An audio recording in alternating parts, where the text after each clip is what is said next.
નર્મદા જિલ્લાના ઇતિહાસમાં પ્રથમ વખત નામદાર ગુજરાત હાઈકોર્ટમાં જાહેર હિતની અરજી થઈ છે,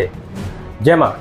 રાજપીપળા નગરના પબ્લિક ગાર્ડનમાં નગરપાલિકા રાજપીપળા દ્વારા વ્યાપારિક હેતુથી દુકાનો બાંધી દઈ ગાર્ડનની 51,000 ચોરસ ફૂટ કરતાં વધુ જમીનનો ગેરઉપયોગ કરવા સામે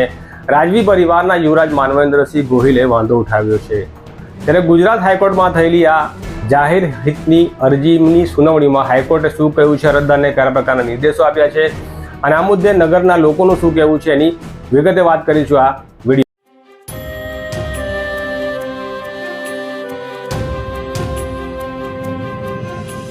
નર્મદા લાઈવમાં તમારું સ્વાગત છે। બ્રિટિશ રૂલ અને એ પહેલા રાજપીપળા એક સ્વતંત્ર રજવાડું હતું જેમાં ગોહિલ વંશનું રાજ હતું। ત્યારે વર્ષ 1920માં રાજપીપળા સ્ટેટના મહારાજા વિજયસિંહ દ્વારા નગરની પ્રજાને હરવા ફરવાનો અને બાળકોને આનંદ પ્રમોદની જગ્યા મળી રહે એ માટેની એક વ્યવસ્થા ઊભી કરવાના ભાગરૂપે પબ્લિક ગાર્ડનનું નિર્માણ કરવામાં આવ્યું હતું, જ્યાં વસવાટ કરતા માછી સમાજના 62 જેટલા પરિવારોને નગરના નવા ફળિયા વિસ્તારમાં શિફ્ટ કરવામાં આવ્યા હતા અને ગાર્ડન માટેની આ જગ્યાની ફાળવણી કરતી વખતે તેમાં બિનનફાકારક હેતુ ઉપર ભાર મૂકવામાં આવ્યો હતો તેવું જાણવા મળે છે। પરંતુ દેશની આઝાદી પછી અસ્તિત્વમાં આવેલી મ્યુનિસિપાલિટી અને નગરપાલિકાના વહીવટના વર્ષો દરમિયાન ગાર્ડનની જગ્યામાં સમયાંતરે પાકા બાંધકામો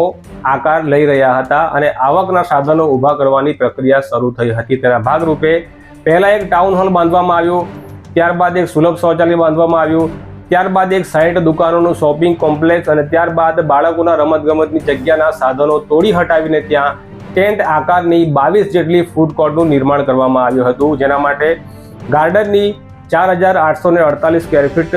જગ્યાનો ઉપયોગ કરવામાં આવ્યો હતો। ત્યારે હરવા ફરવા ગ્રીનરી અને બાળકોના રમતગમતની જગ્યાઓનો ભોગ લઈ ત્યાં પાકી ઇમારતોનું બાંધકામ કરી દેવા સામે નગરના લોકોમાં કચવાટ ફેલાયો હતો, પરંતુ નગરપાલિકાના સત્તાધીશો દ્વારા આ કચવાટને કોરાણે મૂકીને કામગીરી જારી રાખવામાં આવી હતી। આ મુદ્દે નગરના કેટલાક પ્રબુદ્ધ નાગરિકોએ રાજપીપળા નગરના રાજવી પરિવારના યુવરાજ માનવેન્દ્રસિંહને આ મુદ્દે દરમિયાનગીરી કરવા માટે રજૂઆત કરી હતી। ત્યારે તેમના દ્વારા પ્રજાના પક્ષે વિવિધ સત્તાવાળાઓ સમક્ષ લેખિત અરજીઓ કરી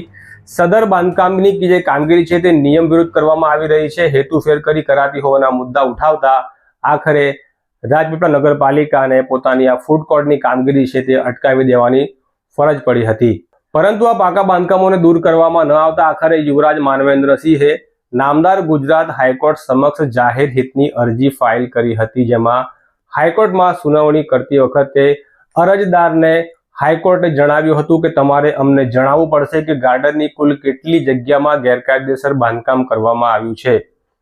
ત્યારે આગળની સુનાવણી બાદ ગઈકાલે જે 13 ફેબ્રુઆરીએ સુનાવણી થઈ ગુજરાત હાઈકોર્ટમાં, એમાં જે અરજકર્તા છે યુવરાજ માનવેન્દ્રસિંહ, તેમના દ્વારા એફિડેવિટ ફાઇલ કરવામાં આવ્યું છે અને એ મુજબ ગાર્ડનની અંદર એક ટાઉન હોલ, 2 સુલભ શૌચાલય, એક 60 દુકાનોનું શોપિંગ કોમ્પ્લેક્સ અને 22 દુકાનોનું ટેન્ટ આકારનું ફૂડ કોર્ટ એમ મળી કુલ 51,220 જેટલી સ્ક્વેર ફીટ જગ્યામાં પાકું બાંધકામ કરાયા હોવાની એફિડેવિટ સાથેની માહિતી તેમણે નામદાર હાઈકોર્ટ સમક્ષ મૂકી છે। ત્યારે આ મુદ્દે રાજપીપળા સ્ટેટના યુવરાજ માનવેન્દ્રસિંહ સાથે અમે ટેલિફોનિક વાતચીત કરી આ અંગે તેમની પાસેથી માહિતી જાણવાનો પ્રયાસ કર્યો છે, તમે પણ સાંભળો। સર, આપે જે ગુજરાત હાઈકોર્ટમાં પીઆઈએલ દાખલ કરી છે રાજપીપળાના ગાર્ડનના જે જમીનના દબાણને ગેરકાયદેસર ઉપયોગ નોન કોમર્શિયલ યુઝ માટે, તો ગઈકાલે જે 13 ફેબ્રુઆરી હાઈકોર્ટમાં સુનાવણી થઈ ત્યારે શું પ્રોસેસ થઈ છે અને હાઈકોર્ટ દ્વારા શું કહેવામાં આવ્યું છે અને આપના તરફથી શું પિટિશનમાં જે સપ્લિમેન્ટરી ડોક્યુમેન્ટ ફાઇલ કરવામાં આવ્યા છે એના વિશે આપ જણાવશો। હા, તો જે 13મી તારીખે હિયરિંગ હતી ગઈકાલે, એમાં કોર્ટે હુકમ કર્યો હતો કે જે કંઈક ગેરકાયદેસરનું બાંધકામ થયું છે એની વિગત અમને એફિડેવિટ દ્વારા મોકલવામાં આવે અને એફિડેવિટમાં એ પણ જણાવ્યું હતું કે મારી કોઈ વ્યક્તિગત રીતે ગાર્ડનની આજુબાજુની કોઈ જમીન નથી, બિલકુલ એવું પણ મારે એક ડિક્લેરેશન આપવાનું હતું। એ એફિડેવિટ મેં નોટરાઇઝ કરાવીને અને મેં હાઈકોર્ટમાં પહોંચતી કરી દીધી છે અને હવે એ લોકોએ એક્સેપ્ટ પણ કરી લીધી છે અને હવે આગળની કાર્યવાહી માટે મને જાણ કરશે વકીલ જ્યારે મને ખબર પડશે કે હવે નેક્સ્ટ હિયરિંગ શું છે અને એની શું કાર્યવાહી થવાની છે। સર, હાલમાં એક જાણકારી માટે કહું તો કેટલા સ્ક્વેર ફૂટ કેટલા સ્ક્વેર મીટર જમીન ઉપર નગરપાલિકા દ્વારા આટલા વર્ષો દ્વારા બાંધકામ કરવામાં આવ્યું છે, એમાં કેટલા સ્ક્વેર ફીટનો કોઈ ઉલ્લેખ આવ્યો છે સર? હા, ઓલમોસ્ટ 50,000 સ્ક્વેર ફીટથી વધારે નું ગેરકાયદેસરનું બાંધકામ થયું છે એવું અમે જે માપણી કરી છે એના અનુસારમાં જાણવા મળ્યું છે. તે અમે એફિડેવિટમાં દર્શાવ્યું છે અને એ અમે કોર્ટમાં રજૂ કરી દીધું છે. આમ રાજપીપળા નગરના પબ્લિક ગાર્ડનની જગ્યાનો વ્યાપારિક ધોરણે ઉપયોગ કરવા સામે રાજપીપળા સ્ટેટના પ્રિન્સ યુવરાજ માનવેન્દ્રસિંહે ગુજરાત હાઈકોર્ટમાં PIL દાખલ કરતા આ મુદ્દો હવે ખૂબ ચર્ચામાં આવ્યો છે. લાંબા સમયથી નગરની ઐતિહાસિક ઇમારતોની જર્જરિત અને કરુણ હાલત તેમજ પબ્લિક ગાર્ડનની દુર્દશા સામે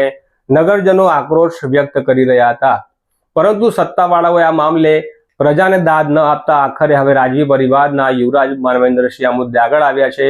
અને તેમણે પ્રજાના પક્ષે નામદાર ગુજરાત હાઈકોર્ટના બારણા ખખડાવ્યા છે. હવે જોવાનું એ છે કે આ મુદ્દે આગળ શું અપડેટ આવે છે, હાઈકોર્ટ કયા પ્રકારનું વલણ અપનાવે છે, નગરપાલિકા છે તે પોતાનો પક્ષ મૂકે છે